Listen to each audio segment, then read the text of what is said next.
Warahmatullahi wabarakatuh. Alhamdulillah wassalatu wassalamu ala sayyidina Rasulillah Muhammad bin Abdullah wa ala alihi wa sahbihi wa man walah, amma ba'd. Alhamdulillah, segala puji bagi Allah Subhanahu wa taala. Nikmat taufik daripada Allah Subhanahu wa taala, kita masih istiqamah berkumpul di tempat yang mulia, dijamu oleh Allah Subhanahu wa taala, mendapatkan kemuliaan dari Allah Subhanahu wa taala di dalam rumahnya. Semoga kemuliaan ini terus bersama kita, menyertai kita, sehingga kita digorong menjadi orang-orang yang mulia di sisi Allah Subhanahu wa taala.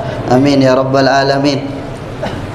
Kemudian kita menyambung rutinitas kita setiap malam Jumat mendengarkan nasihat daripada Imam Ghazali, yang beliau menasihati kita di dalam kitabnya, yang mana di pertemuan-pertemuan kemarin beliau sudah menasihati kita tentang adab ketika kita menjadi seorang pengajar, ketika kita menjadi seorang guru di sekolah, di rumah kita menjadi guru dari anak-anak kita, dari istri kita, menjadi guru daripada yang lebih muda daripada kita. Adab-adabnya sudah dijelaskan oleh Imam Ghazali. Kemudian beliau juga sudah menjelaskan kepada kita bagaimana bagaimana adab menjadi seorang murid, bagaimana adab kepada gurunya. Dan pada malam hari ini Imam Ghazali akan mengajarkan kepada kita, menasihati kita adab terhadap kedua orang tua kita, yang mana beliau mengatakan, wa in kana laka walidan fa adabul walad ma'al walidain. Apabila engkau mempunyai kedua orang tua, maka adab daripada anak kepada orang tuanya, yang pertama an yasma' kalamahuma. Jadi ini penting di dalam syariat kita, sangat-sangat diperhatikan bagaimana adab kepada orang tua. Itu merupakan timbangan, itu merupakan tali yang mengukur diri kita, apakah kita mendapatkan ridhonya Allah Subhanahu wa taala atau tidak. Oleh karena itu Allah Subhanahu wa taala, Rasulullah sallallahu alaihi wasallam pernah bersabda, ridallah fi ridal walidain. Jadi ini timbangan kita, bagaimana orang tua kita kepada kita. Kalau mereka ridho, ketahuilah tanda besar bahwasanya Allah ridho kepada kita. Bahkan di dalam hadis qudsi Allah Subhanahu wa taala pernah berfirman, man asbaha muskhitan li murdiyan li walideh fa ana minhu radih. Barang siapa di waktu paginya dia membuat saya marah, kata Allah, tapi dia membuat orang tuanya ridho, saya ridho kepada dia. Man asbaha murdiyan bi muskhitan li walideh fa ana minhu sakhit. Barang siapa di waktu pagi membuat saya ridho tapi membuat orang tuanya tidak ridho, saya juga tidak ridho kepadanya. Jadi ini tolak ukur kita, timbangan kita, tanda besar bahwasanya Allah ridho atau tidak kepada kita, yaitu ridho kepada orang tua kita, mencari ridho kedua orang tua kita. Jadi yang ini harus kita sangat-sangat perhatikan. Dengannya kita mendapatkan kemuliaan yang sangat besar. Jadi kita ajarkan, rahimahullahu mra'an a'ana waladihi ala birrih. Semoga Allah merahmati, Rasulullah bersabda, semoga Allah merahmati seseorang yang membantu anaknya untuk berbakti kepadanya. Di dalam ini ulama mensyarahkan hadis tersebut. Ada beberapa makna membantu anaknya untuk berbakti kepadanya. Yang pertama, dia membawa anaknya kepada seorang guru yang mendidiknya, yang mengajarkan tentang adab-adab kepada orang tua sehingga anaknya berbakti kepadanya. Itu sudah termaksud yang dimaksud daripada makna hadis. Itu yang pertama. Ada ulama lain mengatakan, di dalam syarah lain mengatakan daripada hadis tersebut, yaitu kita menggugurkan hak-hak kita. Kalau kita menjadi orang tua, kita gugurkan hak-hak kita. Walaupun anak kita menjatuhkan atau tidak melaksanakan hak-hak kita, kita ridho tetap sama dia, kita berusaha sabar untuk tetap ridho sama dia. Itu termaksud juga, kata ulama, seseorang tua membantu anaknya untuk berbakti kepadanya. Jadi itu makna daripada rahimahullahu mra'an. Semoga Allah merahmati seseorang yang membantu anaknya untuk berbakti kepada orang tuanya. Jadi seperti itu. Ini sangat penting. Oleh karena itu kata Imam Ghazali, yang pertama an yasma' kalamahuma, mendengarkan perkataan keduanya. Perkataan kedua orang tua kita dengarkan. Wa yaqum li qiyamihima, berdiri ketika mereka berdiri. Mereka datang, kita berdiri, sambut dengan berdiri. Mereka datang, kita berdiri. Mereka berdiri, kita berdiri. Jangan kita duduk sampai mereka duluan yang duduk baru kita duduk. Itu merupakan adab terhadap kedua orang tua kita. Wa yamtasil amrahuma, menjalankan perintah kedua mereka, menjalankan perintah kedua orang tua kita. Wala yamshi amamahuma, tidak berjalan di depan mereka, berjalan di belakang mereka. Bahkan di salah satu manakib Al-Imam Hamid bin Umar Ba'alawi, yang terkenal dengan Khatibul Hadrah, yang mendapat panggilan langsung daripada Hadrah Nabawiyah, daripada Rasulullah sallallahu alaihi wasallam. Ketika beliau ziarah ke Madinah, beliau orangnya biasa. Ketika ziarah ke Madinah, beliau di belakang, orang ramai berkerumun ziarah kepada Rasulullah sallallahu alaihi wasallam. Semoga Allah berikan kita nikmat rezeki agar kita bisa menziarahi Rasulullah sallallahu alaihi wasallam. Beliau ketika berziarah, beliau di belakang.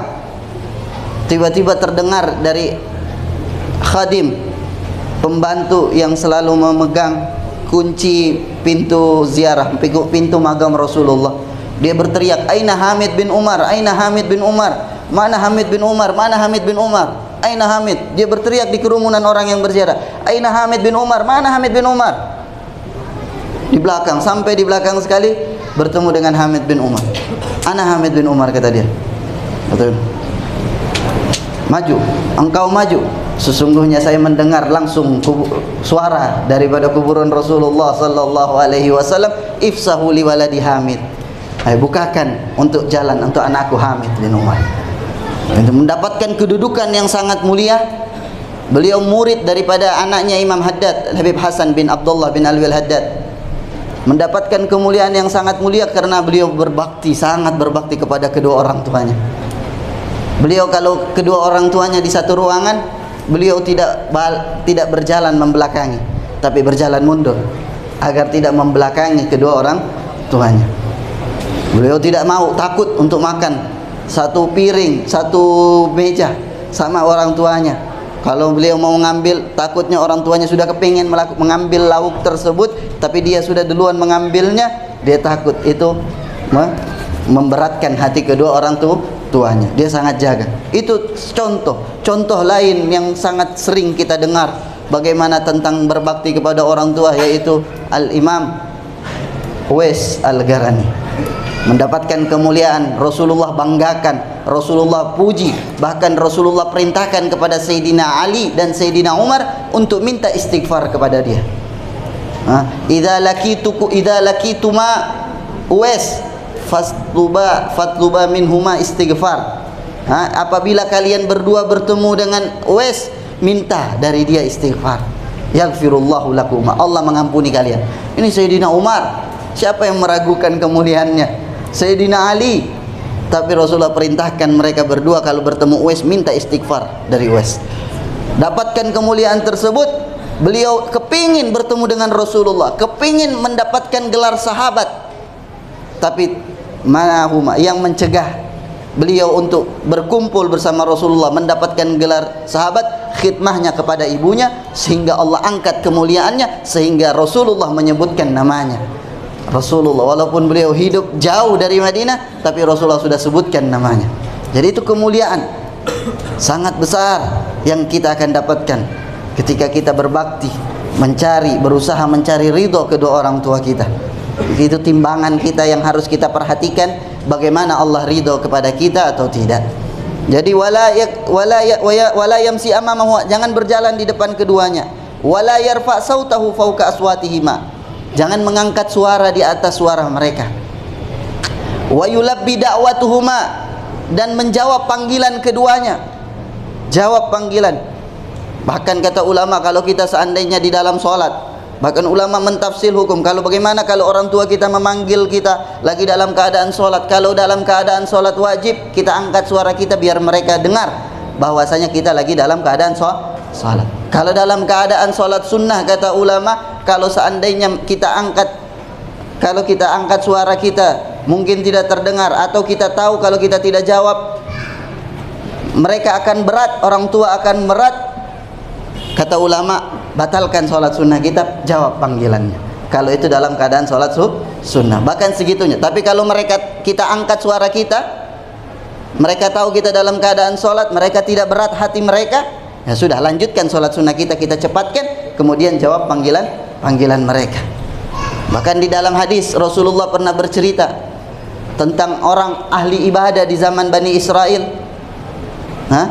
Ahli ibadah di zaman Bani Israel, ketika dia sholat, ibunya memanggil, ya Jurej, wahai Jurej. Kemudian Jurej berkata, ya Allah, sholati au ibuku, sholatku atau ibuku. Dia lanjut sholatnya. Kemudian ibunya memanggil lagi besok harinya, ya Jurej, wahai Jurej. Dia lagi dalam keadaan sholat sunnah, ya Allah, sholatku atau ibuku. Kemudian dia lanjutkan sholatnya. Sampai ketiga kali ibunya doa, Allahumma la tumithu hatta yara wujuhal mumisat. Ya Allah, jangan matikan dia sampai dilihat wajah orang-orang pemfitnah. Itu juga kata Rasulullah, tidak ada yang berbicara ketika di Mahdi, ketika masih kanak-kanak, ketika masih balita, tidak ada yang berbicara kecuali 3 orang, kata Rasulullah. Jurej, Jurej, Nabi Isa, dan salah satu seorang lagi di zaman dulu, itu yang Rasulullah bilang yang berbicara ketika di Mahdi, ketika balita. Di antaranya Jurej tersebut. Ibunya berdoa kepada dia, jangan matikan dia sampai dia melihat wajah-wajah tukang fitnah.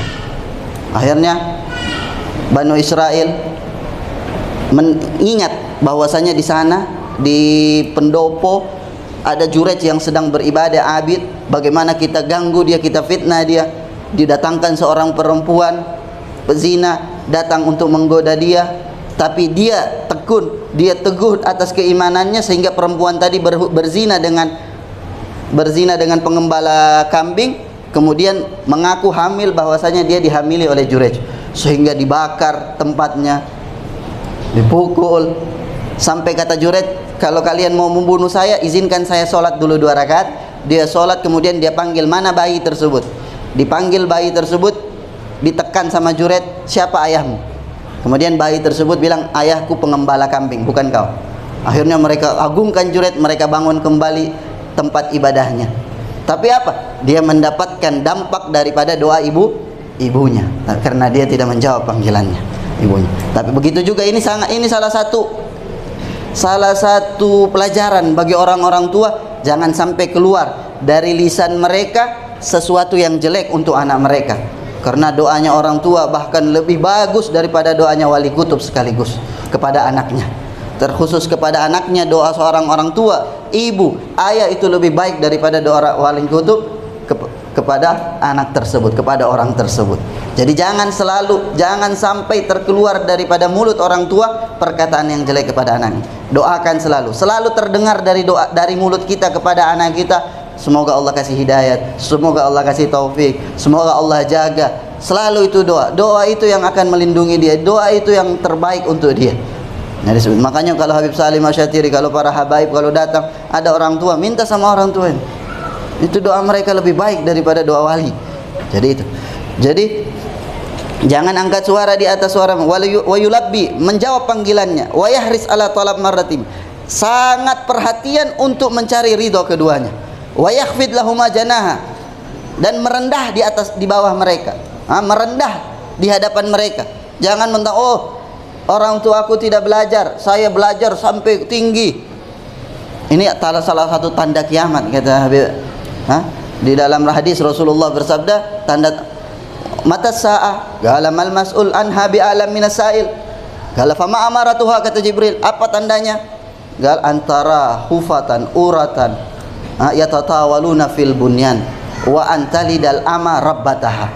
Salah satu tanda kiamat, kata Rasulullah, budak melahirkan tuannya. Sekarang kata Habib Abu Bakar di dalam mensyarahkan hadis ini, zaman perbudakan sudah habis. Apa makna budak melahirkan tuannya? Mereka anak yang belajar, seakan-akan mereka sudah menjadi pintar, sudah menjadi sukses. Mereka melihat orang tuanya yang keterbelakangan, disuruh ini, suruh ini, suruh ini. Jadi itu makna budak melahirkan tuannya. Antalidal ama rabbataha. Jadi hati-hati. Wa yakhfid lahuma janaha wala yumannan alaihima bil birri lahuma wala bil qiyam bil amrihima. Jangan mengungkit-ungkit kalau kita sudah berbakti kepada keduanya atau kita sudah menjalankan perintah keduanya. Wala yanzur ilaihima syazran. Jangan memandang mereka dengan pandangan syazar, pandangan tidak senang. pandangan tidak suka. Wala yuqattib wajahu fi wujuhima, jangan cemberut di depan wajah kedua mereka. Wala yusafir illa biidznihima, dan tidak bepergian kecuali dengan izin keduanya. Jadi ini, jadi adab itu sedikit daripada adab yang Imam Ghazali jelaskan kepada kita. Yang penting dari ini kita jaga bagaimana kita dapat ridho kedua orang tua. Kalau orang tua kita sudah meninggal, jangan sampai sehari kita tidak ada mendoakan, tidak ada mengirimkan Fatihah, berdoa, beristighfar untuk kedua orang tua kita yang sudah meninggal. Itu tanda bahwa saja anak tersebut anak yang soleh. Awaladun soleh yad'u, anak yang soleh yang mendoakan kedua orang tuanya. Kalau kita tidak mendoakan, kalau kita mendoakan itu berarti tanda kita orang soleh. Kata Rasul. Jadi dari hadis tersebut ulama memahami seperti itu. Terkhusus setelah azan tadi kita berdoa Rabbighfirli wa liwalidayya 5 kali. Di dalam riwayat, di dalam athar dikatakan siapa yang berdoa 5 kali Rabbighfirli wa liwalidayya setelah azan, faka'annama barrat bi jami'an wa ilbir, seakan-akan dia itu telah berbakti dengan semua macam perbaktian kepada kedua orang tuanya. Itu diantara bagaimana bisa kita berbakti kepada orang tua kita ketika mereka sudah meninggal, atau berziarah berziarah kuburan mereka setiap hari Jumat. Di dalam hadis riwayat ada mengatakan barang siapa ziarah kepada kedua orang tuanya setiap hari Jumat, kutiba bar, dia akan ditulis sebagai anak yang berbakti. Jadi itu yang harus kita jaga, menziarahi orang-orang yang dicintai sama orang tua kita. Daripada salah satu berbakti yang paling agung kata Rasulullah sallallahu alaihi wasallam itu menjaga hubungan orang tua kita dengan teman-teman mereka dan orang yang disenangi. Semoga Allah tulis kita menjadi anak-anak yang berbakti kepada orang tua kita sehingga kita bisa menyenangkan mereka, membuat mereka ridho, menjadi qurrata ain lahum. Amin ya rabbal alamin. Sallallahu alaihi wasallam Muhammadil ummi wa alihi wasallam. Alhamdulillahi rabbil alamin. Walafu minkum. Assalamualaikum warahmatullahi taala wabarakatuh.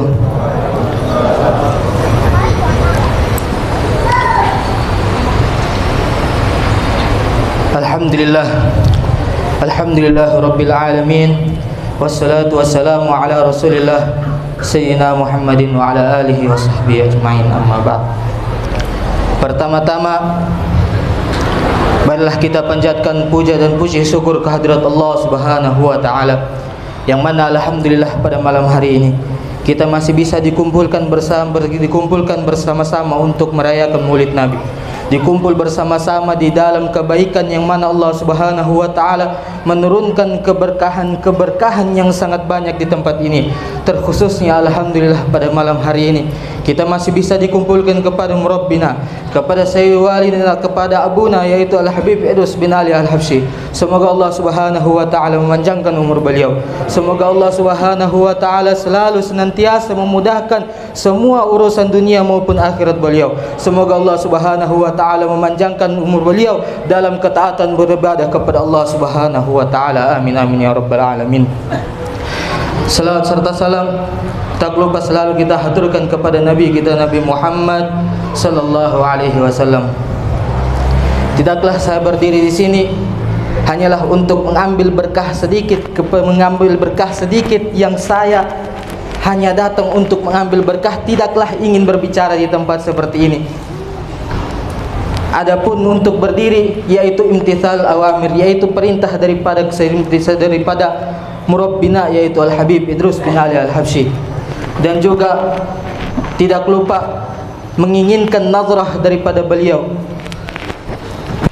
Alhamdulillah kita telah mendengarkan bagaimana untuk berbakti kepada orang tua, bagaimana adab antar untuk berbakti kepada orang tua telah dijelaskan Al-Imam Ghazali di dalam kitabnya Bidayatul Hidayah. Pertanyaannya, telah berlalu kita punya umur, telah berlalu umur-umur yang kita lewati. Apakah tidak pernah kita mendurhakai kepada orang tua? Apakah kita tidak pernah mengatakan sesuatu yang membuat penyakit hati di dalam hati orang tua? Apakah tidak pernah di dalam perlakuan kita pernah menyakiti orang tua? Tentu semua perlakuan seperti ini mungkin pernah. Bahkan mungkin ada yang selalu melakukan tiap harinya tanpa disadari. Semua ini adalah suatu dosa yang telah kita lakukan. Pertanyaannya, apakah Allah Subhanahu wa taala akan mengampuni dosa-dosa seperti begini? Dosa berdurhaka kepada orang tua adalah suatu dosa yang sangat besar. Bahkan di dalam Al-Quran Allah Subhanahu wa ta'ala menyambungkan kalimat beribadah kepada Allah dengan berbakti kepada orang tua. Saking besarnya berbakti kepada orang tua, Allah kaitkan dengan beribadah kepada Allah. Bagaimana caranya kita bertobat kepada Allah? Di dalam Al-Quran Allah Subhanahu wa ta'ala memanggil orang-orang yang selalu berbuat dosa. Ya ayyuhalladzina amanu tubu ilallahi taubatan nasuha. Wahai orang-orang yang beriman, bertaubatlah kalian kepada Allah. Asa yukaffiru ankum min sayiatikum. Moga-moga Allah akan mengampuni semua dosa-dosa kalian, kata Allah Subhanahu wa taala di surat Tahrim. Bahkan di ayat lain Allah Subhanahu wa taala menguatkan. Bahkan di ayat lain Allah Subhanahu wa taala memanggil bukan hanya kepada orang beriman, akan tetapi kepada seluruh orang yang menganggap dirinya adalah hamba Allah. Bahkan di ayat lain Allah mengatakan, jangan berputus asa daripada rahmat Allah, jangan berputus asa daripada dosamu tidak diampuni oleh Allah. Di dalam surat Az-Zumar Allah Subhanahu wa taala berkata, qul ya ibadiyalladzina asrafu ala anfusihim la taqnatu min rahmatillah. Katakanlah Muhammad, ya ibadiyalladzina asrafu, kepada hamba-hambaku, wahai orang-orang yang telah melampaui batas, wahai orang-orang yang telah melakukan dosa-dosa besar, la taqna ala anfusihim, ke atas diri-diri mereka, la taqnatu min rahmatillah, janganlah kalian berputus asa daripada rahmat Allah. Innallaha yaghfiru dzunuba jami'a. Sesungguhnya Allah, bahkan Allah menguatkan, sesungguhnya Allah akan mengampuni semua dosa-dosa kalian. Innahul ghafurur rahim. Bahkan Allah kuatkan lagi, sesungguhnya Allah Maha Pengampun lagi Maha Penyayang. Bahkan di ayat lain Allah Subhanahu wa taala menguatkan panggilan Allah. Bahkan di ayat lain Allah memotivasi kepada hambanya untuk selalu dekat kepadanya, untuk selalu bertobat kepada Allah. Di ayat lain di surat Al-Furqan Allah Subhanahu wa taala berfirman, ketika Allah Subhanahu wa taala menjelaskan orang yang berzina, orang yang mencuri dan berbuat sesuatu dosa yang besar, Allah mengancamnya dengan azab yang sangat pedih. Akan tetapi perhatikan daripada lanjutan ayat Allah, illa man taba, kecuali orang yang bertobat kepada Allah, Allah tidak akan azab. Bukan hanya sampai situ, ada kalimat Allah, wa amana, apabila dia telah bertobat kemudian dia beriman kepada Allah, wa amila amalan salihah, setelah dia bertobat dan beriman kepada Allah, dia beramal dengan amal yang saleh, faulaika yubaddilullahu sayiatihim hasanat. Perhatikan kalimat Allah, mereka itu adalah orang-orang yang akan Allah gantikan pahalanya, digantikan dosa-dosanya, dosa-dosa yang telah dia lakukan. Allah akan gantikan dosa-dosanya menjadi kebaikan di sisi Allah Subhanahu wa taala. Perhatikan Allah Subhanahu wa taala memotivasi hambanya untuk selalu dekat kepadanya, untuk meminta ampun kepadanya, untuk beristighfar kepadanya, untuk selalu dekat kepada Allah. Allah selalu panggil, Allah berikan janji di dalam Al-Quran. Adakah keraguan di dalam diri kita masing-masing? Bahkan ketika beramal soleh, Allah tegaskan di dalam surat Al-An'am, man jaa bil hasanati falahu asyru amsalihha. Barang siapa yang beramal saleh, satu kebaikan amal saleh, falahu asyru amsalihha, Allah akan berikan dia 10 kali lipat. Wa man jaa bis sayyiati fala yujza illa mithlaha wa hum la yuzlamun. Dan barang siapa yang berbuat kejelekan, satu kejelekan, Allah tidak akan balas dia kecuali kejelekan dia tadi. Hanya Allah akan balas satu kejelekan yang dia telah berbuat. Wahum la yuzlamun, kata Allah, dan mereka hamba-hambaku tidak akan sekalipun Allah akan zalimi. Inilah kalimat Allah selalu ingin memotivasi hambanya, selalu ingin memanggil hambanya.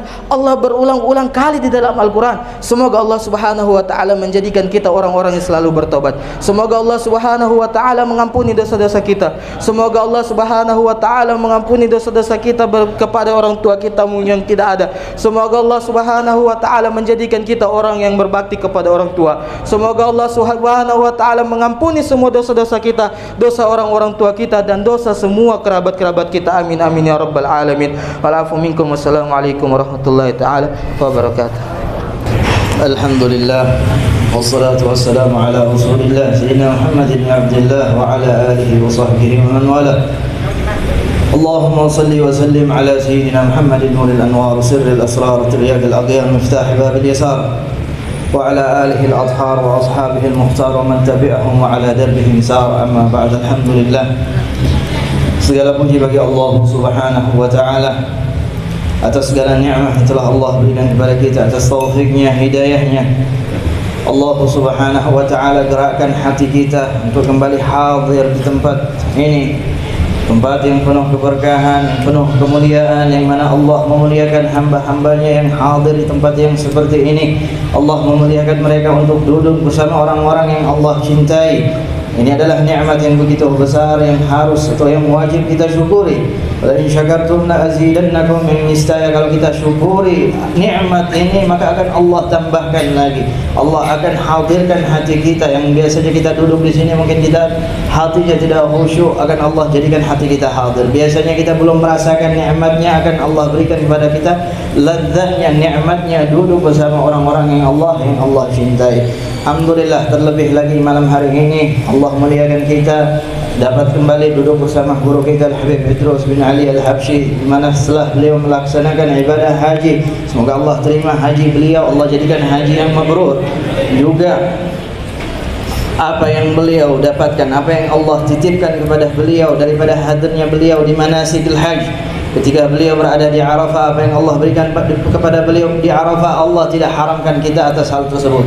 Apa yang Allah berikan kepada beliau ketika memandang kepada Ka'bah, Allah berikan keberkahan tersebut juga kepada kita. Apa yang Allah berikan kepada beliau ketika di Mina, di Muzdalifah, ataupun ketika berqiyam hadir di indal hadrati syarifah, juga Allah berikan kemuliaan tersebut kepada kita. Amin amin ya rabbal alamin.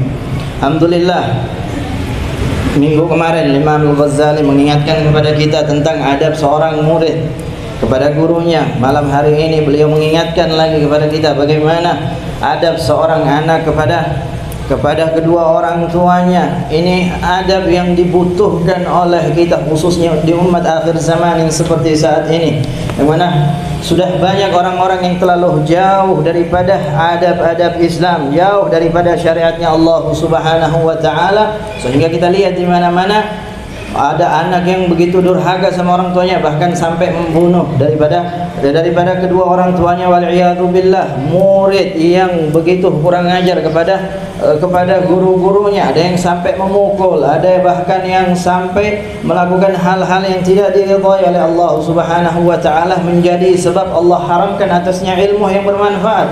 Ini kenapa? Karena jauh daripada syariat Islam, jauh daripada adab-adab yang diberikan, yang dibawa oleh baginda Nabi sallallahu alaihi wasallam. Kalau kita melihat bagaimana para salafun salih kepada orang tua mereka, kepada guru-guru mereka, banyak sekali kita akan mendapatkan cerita-cerita mereka, kisah-kisah mereka, penghormatan mereka kepada orang tua ataupun kepada guru-guru mereka. Sehingga Abdullah bin Abbas radhiyallahu anhu, seorang ahli bait Nabi, ponakan daripada atau sepupu daripada Rasul sallallahu alaihi wasallam. Lihat bagaimana beliau menghormati gurunya Sayyidina Zaid bin Thabit atau Zaid bin Harithah.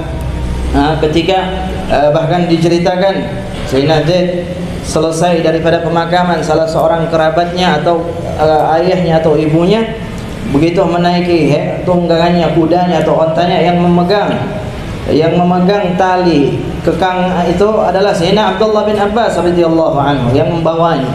Bahkan Sayyidina Zaid mengatakan, jangan seperti itu wahai Sayyidina Abdullah bin Abbas, engkau sepupu daripada Rasul sallallahu alaihi wasallam, ahli bait Nabi. Kata beliau, hakadha umirna bi ulama'ina. Begini kami diperintahkan untuk menghormati para ulama kami, untuk menghormati guru-guru kami. Imam Syafi'i radhiyallahu anhu diceritakan, kalau beliau hadir di majelisnya Imam Malik itu buka kitabnya itu pelan-pelan. Kenapa? Takut terdengar oleh Imam Malik, takut mengganggu daripada Imam Malik radhiyallahu anhu. Ini adab-adab yang kalau seandainya kita kerjakan akan melebihi atau akan menjadikan diri kita ini lebih baik daripada orang-orang yang sama-sama belajar dengan kita, yang tidak menjaga adab-adab tersebut.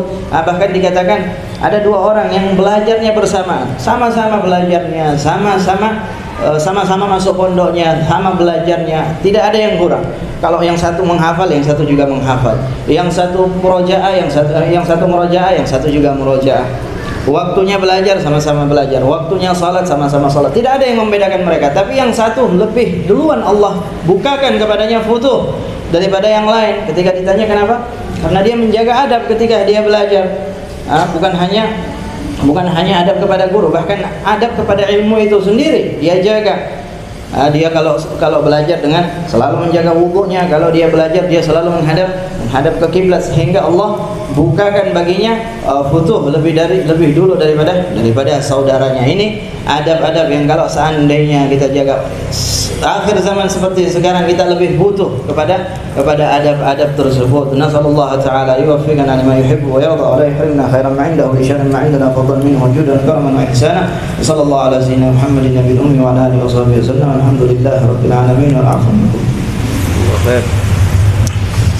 Alhamdulillah, limpahan rahmat berkah yang senantiasa Allah berikan kepada kita, sehingga pada malam hari ini masih senantiasa Allah mengumpulkan kita di tempat yang mubarakah, kumpul untuk berzikir, berselawat, mengingat kepada Allah, berselawat kepada kekasih Allah, untuk mengingat Allah memberikan kepada kita peringatan-peringatan, nasihat-nasihat melalui guru-guru kita.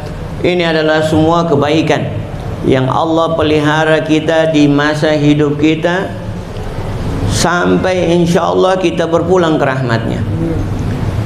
Sudah berapa tahun kita duduk di sini? Ini karunia. Kita tidak sadar sudah berapa lama kita duduk di tempat ini mendengarkan nasihat-nasihat. Yang sebelumnya kita belum berbakti betul kepada kedua orang tua, insya Allah setelah pulang dari sini, setelah mendengarkan nasihat berbakti, insya Allah kita akan lebih berbakti.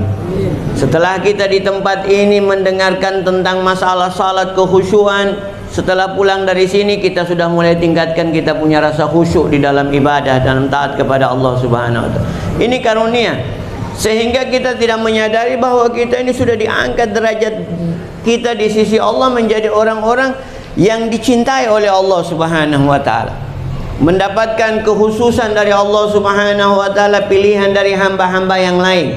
Ini kita tidak merasakan kalau kita berada di satu tempat yang sifatnya bersinar. Kapan kita bisa rasakan bahwa kita itu sudah mendapatkan kemuliaan yang besar dari Allah? Ketika ente keluar dari tempat ini, atau ketika ente berada di tempat yang mana orang jauh dari Allah, baru ente bisa rasa, ya Allah, alhamdulillah, besar karunia yang engkau berikan kepada saya. Ente lihat orang tidak ada sembahyang, ente lihat orang tidak sibuk dengan ibadah, ente lihat orang hanya cuman santai dan melupakan Allah. Ketika itu baru ente sadar bahwa ente ini termasuk orang-orang pilihan Allah. Di saat itu ente mengingat Allah. Orang lalai tapi ente mengingat Allah. Di saat orang tidak ibadah, ente ibadah kepada Allah.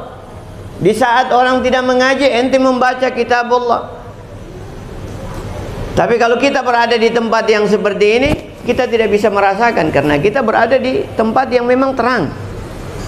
Kapan kita tahu kita berada di tempat yang tidak bagus, di tempat yang gelap, baru kita paham itu, oh di sana terang, di sana bagus. Nah, kalau kita berada di tempat yang terang seperti ini, kita tidak tahu kalau di luar itu gelap. Begitu kita ke tempat gelap, baru kita ingat tempat terang tadi. Masya Allah, enak di sana. Nah, di sana banyak karunia, di sana banyak kemuliaan, di sana banyak ini. Nah, seperti itu juga kita. Kita tidak rasakan kalau kita ini sudah mendapatkan kemuliaan yang besar. Kapan lagi kita bisa merasakan betul kemuliaan yang kita dapatkan? Ketika kita berpulang ke rahmat Allah. Itu yang paling betul-betul indah di dalam pertemuan. Di dalam pertemuan orang-orang yang selalu melakukan kebaikan-kebaikan di dalam hidup, kumpul bersama orang-orang yang baik di dalam hidup, bermajlis seperti ini.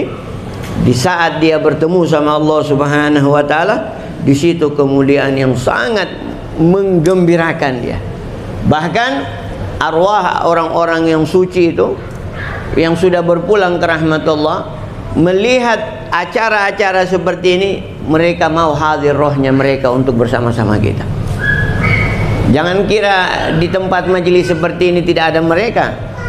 Mereka punya roh rindu terhadap acara-acara seperti ini. Karena dengan acara seperti ini mereka mendapatkan kemuliaan besar di mata Allah Subhanahu wa taala. Ini yang kita harus syukuri di hadapan Allah Subhanahu wa taala. Jangan sampai kita terputus dengan sesuatu yang menjauhkan kita dari Allah dengan acara-acara seperti ini. Jangan sampai kita putus dengan acara-acara seperti ini dengan sesuatu sifatnya duniawi, dengan sifatnya yang melalaikan kita kepada Allah. Indah betul menurut mata dunia, indah itu masalah, tapi melalaikan kita dari Allah Subhanahu wa taala, menjauhkan kita dari Allah Subhanahu. Jangan sampai hal-hal itu yang menjauhkan kita dari Allah. Kalau kita kuat di dalam mencari ridha Allah setelah kita duduk di tempat-tempat yang seperti ini, bagaimana waktu-waktu kosong kita zikir kepada Allah, mengingat kepada Allah. Isi waktu kosong-kosong kita mendekatkan diri kepada Allah, mengaji, dengan memperbanyak mengaji. Target kalau mau kita mendapatkan satu kemuliaan untuk istiqamah di dalam mengaji, target satu hari insya Allah saya akan mengaji 1 juz, dan saya tidak akan tidur sebelum 1 juz. Mulai pagi, habis sembahyang subuh 2 lembar, zuhur, asar, maghrib, isya. Kalau habis sembahyang subuh tidak mengaji waktu subuh 2 lembar, waktu zuhur baca 4 lembar. Target seperti itu. Saya tidak akan tidur kecuali saya 1 juz satu hari. Seperti itu harus kita bebani diri kita untuk mendekatkan diri kepada Allah. Tidak boleh kita mendekatkan diri kepada Allah cuman ikut arus tanpa ada keinginan besar dari diri kita untuk mendapatkan ridha Allah dengan segera. Bebani sedikit diri kita di dalam taat kepada Allah, di dalam beribadah kepada Allah. Kalau seandainya HP ini mengganggu konsentrasi kita di dalam ibadah, ayo mulai jauhkan HP satu hari. Insya Allah saya pegang HP cuman waktu duha dengan waktu zuhur atau asar atau habis isya. Sedikit. Kurangi sedikit demi sedikit yang melalaikan kita kepada Allah, dikurangi sedikit demi sedikit. Jangan kita santai. Kita sudah dapat kemuliaan banyak, tapi sudah sampai di situ saja. Kemuliaan ini tidak ada batasnya sama sekali. Sampai ente bisa melihat arsy-Nya Allah, kemuliaan itu sampai ente bisa melihat arsy-Nya Allah. Bukan cuma sampai di situ, bahkan ente bisa selamatkan jutaan orang dengan doa ente, berkat ente dekat sama Allah Subhanahu wa taala. Banyak kemuliaan itu sangat panjang dan sangat jauh. Jangan cuma kita batasi diri kita untuk mendapatkan kemuliaan dengan duduk seperti ini, tapi kita raih kemuliaan step by step, langkah demi langkah, untuk selalu mendekatkan diri kita kepada Allah dengan mengurangi sesuatu yang menjauhkan kita dari Allah. Bukan yang menjauhkan itu tidak boleh. Boleh. Siapa bilang tidak boleh pegang HP? Tapi kalau dengan HP itu banyak melalaikan dengan Allah, ya kurangi. Kalau seandainya duduk-duduk santai dengan teman-teman ngobrol itu sampai 2-3 jam santai, kurangi. Kita mau biasa 3 jam, 2 jam. Setelah mampu 2 jam, 1 jam. Setelah mampu 1 jam, setengah jam. Boleh, tidak ada masalah. 1,5 jam untuk duduk-duduk, untuk refreshing, supaya santai. Karena kita bukan hidup cuman apa ini, cuman untuk apa ini, kadang orang tidak mampu hidup seperti itu. Untuk duduk sama Allah, kadang bukan kita punya bidang di situ, tapi kita mau seperti orang itu. Mau mendapatkan kemuliaan seperti orang itu. Jangan kita paksakan diri kita fokus betul. Ada waktu refreshingnya kita, untuk santai-santai duduk dengan keluarga dan seterusnya. Ada waktunya nanti kalau sudah sampai kita di tingkat itu, boleh. Jangan kita paksakan satu kaligus untuk selalu kepada Allah, sementara kita tidak latihan. Itu tidak boleh. Itu tidak boleh. Kalau kita sudah latihan, kita sudah sampai di mana, kita akan rasakan sendiri. Allah akan berikan ente perasaan, kemampuan, untuk selalu bisa bersanding dengan Allah Subhanahu wa ta'ala. Tapi kalau belum latihan, tadi umpama duduk santai sama teman-teman 3 jam, ente mau langsung habis, tidak, saya tidak mau duduk sama teman-teman, itu ente tidak akan mampu. Karena ente belum latihan. Tadi cara latihannya adalah biasa 3 jam duduk santai sama teman, kurangi 2 jam, kurangi jadi 2 jam. Sudah mampu 3 bulan 2 jam, kurangi jadi 1 jam. Sudah mampu 3 bulan 1 jam, kurangi jadi setengah jam. Oke, ente tahan di setengah jam, tidak ada masalah. Tapi waktu ente selalu dengan Allah Subhanahu wa ta'ala. Walaupun nanti ente setengah jam santai itu, pasti ente ingat Allah di antara setengah jam itu, pasti ada ente ingat Allah. Kenapa? Karena ente sudah terbiasa mengingat Allah Subhanahu wa ta'ala. Habib Abdullah bin Alwi al-Haddad, ketika ada orang bertanya atau ada orang duduk sama dia, Habib Abdullah bilang, cepat kau bicara, apa kebutuhanmu apa? Karena kau mengganggu saya punya hubungan dengan Allah. Bayangkan setiap hari, setiap saat dia hadir sama Allah di dalam hidupnya. Jadi ngobrol-ngobrol begitu, itu menghabiskan mengganggu dia di dalam hubungannya sama Allah. Cepat ente mau apa, ente punya perlu, cepat ayo bicara. Karena ente punya bicara ini mengganggu hubungan saya dengan Allah. Lantaran apa? Karena sudah waktunya dia sudah dengan Allah terus setiap saat. Bahkan mereka para aulia mengatakan, kalau saya lalai dari Allah sesaat saja, saya menganggap saya punya diri bukan hambanya. Sampai segitu mereka hadir sama Allah di dalam hidupnya mereka. Kita tidak bisa seperti itu, tapi mau melangkah untuk ke situ. Tidak bisa seperti itu, tapi mau melangkah. Walaupun kita tidak seperti mereka, tapi Allah akan kumpulkan kita bersama mereka. Kenapa? Karena kita mau seperti mereka. Dari acara seperti inilah, dari majelis seperti inilah kita belajar untuk melangkah menuju kepada langkah mereka. Sehingga walaupun kita tidak sama dengan mereka, karena ada keinginan untuk seperti mereka, walaupun kita tidak punya amal seperti mereka, Allah kumpulkan kita bersama mereka. Almar'u ma'aman ahab. Seseorang akan dikumpulkan Allah bersama orang yang dia cintai. Untuk apa kita mau seperti mereka? Karena kita cinta sama mereka, karena kita mau seperti mereka. Allah lihat keinginan di dalam hati kita. Allah sudah tahu kita punya kemampuan, tapi karena keutamaannya, rahmat kasih sayangnya Allah, fadilahnya Allah begitu besar, keinginannya ente Allah lihat, Allah kumpulkan ente. Tidak ada ringan sama Allah yang begitu. Ringan. Sudah itu para ulama selalu menyampaikan kepada kita, kalau ente tidak bisa seperti mereka, fatasyabahu. Kalau ente tidak bisa seperti mereka, ayo rupai mereka punya langkah. Mereka kalau mereka sering ke majelis, mereka dengan khusyuk, ente ke majelis saja sudah, ente sudah menyerupai sama mereka. Kenapa? Karena saya mau mengikuti mereka. Saya tidak mampu khusyuk seperti mereka, tapi saya mau mengikuti mereka. Sudah, ente ke majelis itu sudah mengikuti mereka. Ini keutamaannya Allah. Sudah itu Allah katakan, wa kunu ma'as shadiqin. Ente selalu saja bersama orang-orang yang jujur, para ulama di dalam hidup. Allah akan kumpulkan kita bersama mereka. Ini yang kita harapkan. Ini yang kita mau minta sama Allah. Ini yang kita mau inginkan di hadapan Allah Subhanahu wa ta'ala, supaya kita punya hidup dalam keadaan mulia di mata Allah Subhanahu wa ta'ala. Apalagi kita di akhir zaman yang fitnah begitu besar. Yang kita sudah tidak, Nabi sudah bilang, al-maraj Artinya hak yang batil itu sudah bakuan. Nabi gambarkan sudah baku makan begini. Ente sudah setengah mati, mau mana yang benar mana yang tidak. Ente sudah setengah mati, pilah.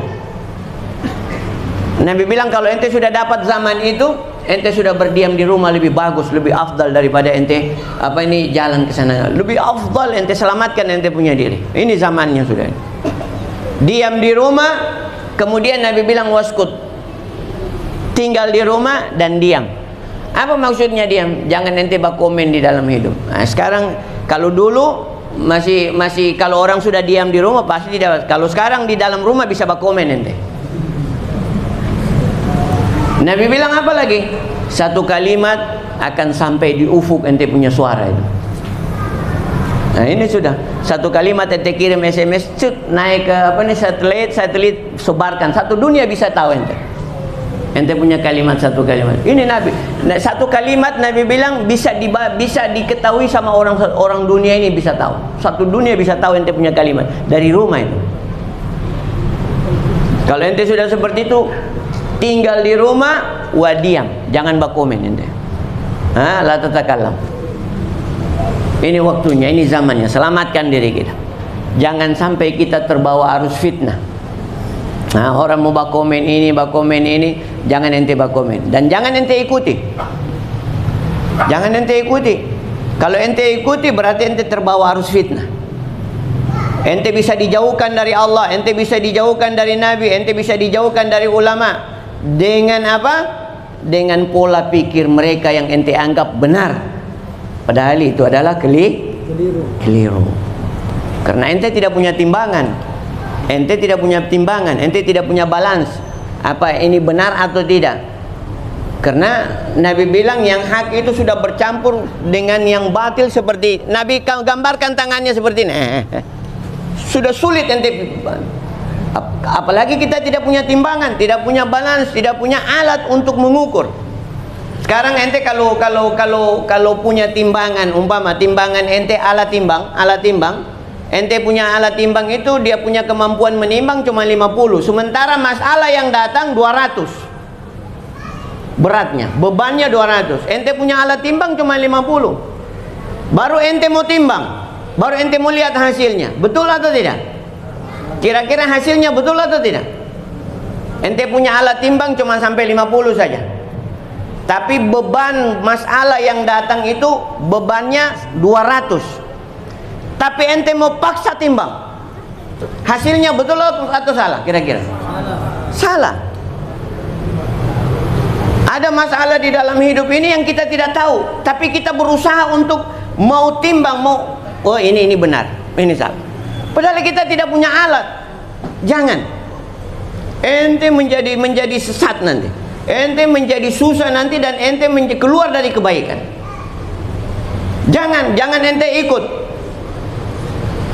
Oh iya, betul berarti dia ini. Ente sudah bilang betul berarti dia ini. Padahal dia salah karena ente tidak punya, ente cuma punya otak, ente cuma punya pikiran, dan pikiran ente, ilmu yang ada sama ente bebannya cuma 50. Yang dia bilang ini bebannya 200. Tapi ente sudah bisa bilang, oh betul berarti dia. Kenapa? Karena begini, karena begini. Ente tidak tahu betul. Saya kasih contoh sama dengan Nabi bilang. Sekarang ada orang seperti saya biasa sampaikan, ada orang berkhutbah. Ada orang berkhutbah, sementara berkhutbah khatib ini, ada orang teman kita bicara. Diam, jangan bicara. Ada orang berkhutbah itu, diam. Bagus tidak ini? Menurut ente punya otak, bagus tidak? Coba tolong jawab, bagus tidak? Karena suruh diam orang yang tapi dalam syariat itu salah. Betul tidak? Nah, karena kita punya otak pendek, karena kita bagus itu betul, dia suruh diam orang yang beribut.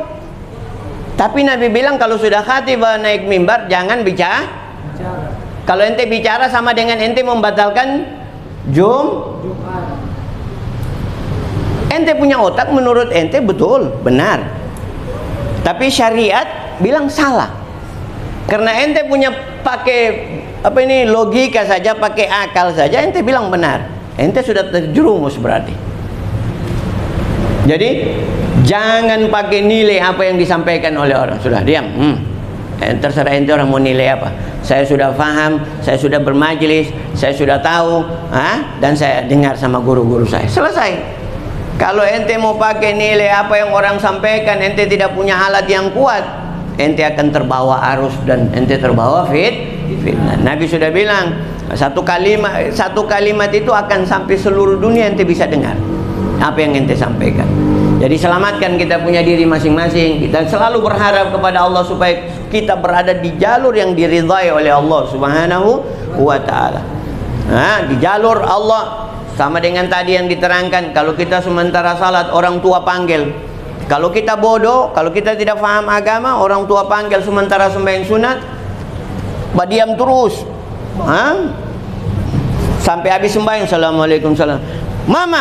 Mama tidak tahu kalau saya sembahyang. Kenapa Mbak panggil-panggil? Lain kali jangan seperti itu, Mama. Mau mesti cari sama saya. Lihat saya sembahyang atau tidak, ibadah atau tidak, baru. Ini so kurang ngajar betul. Dia pikir dia sembahyang sudah lebih bagus daripada panggilan orang tua. Ini kalau tidak terpelajar kan kita seperti itu nanti nilainya. Kita tidak punya balance, tidak punya timbangan yang kuat, tidak punya ilmu yang bagus untuk menilai sesuatu.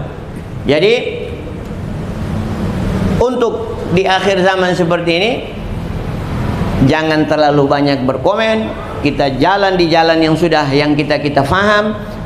Kalau tidak faham, tanya sama kita punya guru-guru, tanya sama orang-orang yang pintar, tanya orang-orang yang saleh, tanya orang yang tahu yang tahu punya ilmu syariat, supaya kita selamat. Supaya kita selamat. Jangan pakai komen ikut. Ente kasih jempol begini yang salah, ente like begini yang salah, ente termasuk terjerumus di dalam kesalahan. Kalau seandainya yang salah itu ente bikin begini, 100 orang yang ikut, dosa ente 100 orang punya juga. Jangan ente kira tiada dosa yang begini nih. Ingat, 100 orang yang ikut kesalahan itu, ente punya dosa 100. Padahal ente cuma di rumah tidak berbuat dosa. Ingat. Jadi itu Nabi bilang, lebih bagus ente diam di rumah, waskut, diam. Jangan tatakalam, jangan berbicara. Ini sama dengan berbicara ini. Ini sama dengan berbicara. Kalau ada yang tidak bagus ente bikin begini, diikuti oleh 100 orang yang tidak bagus ente bikin begini, orang menganggap bagus ini. Ente 100 dosa ente dapat. Sementara tidur ente berdosa 100. Sementara tidur ente dosanya 100. Minggu depan sudah 500 orang yang ikut, 500 dosa ente. 500 dosa ente. Kalau ente masih bisa hapus itu, cepat hapus sebelum tak tambah dosa. Baru ente istighfar.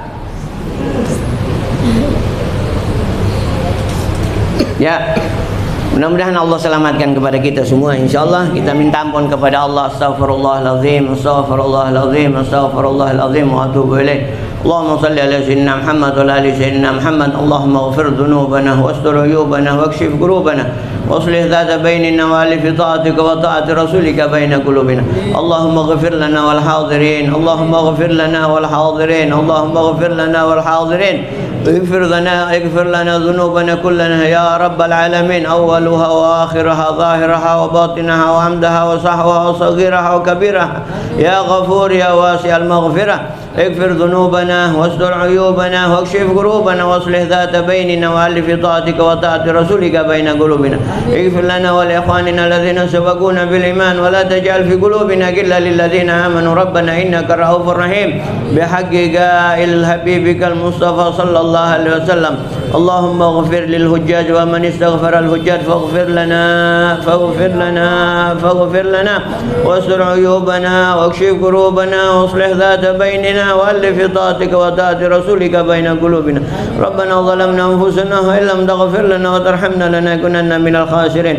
اللهم اغفر لأمة محمد، اللهم اغفر لأمة محمد، اللهم اصلح لأمة محمد، اللهم عافي عن أمة محمد، اصلح أحوالنا وأحوال هذه الأمة. ربنا آتنا في الدنيا حسنة وفي الآخرة حسنة وقنا عذاب النار. وصلى الله على سيدنا محمد وعلى آله وصحبه وسلم والحمد لله رب العالمين.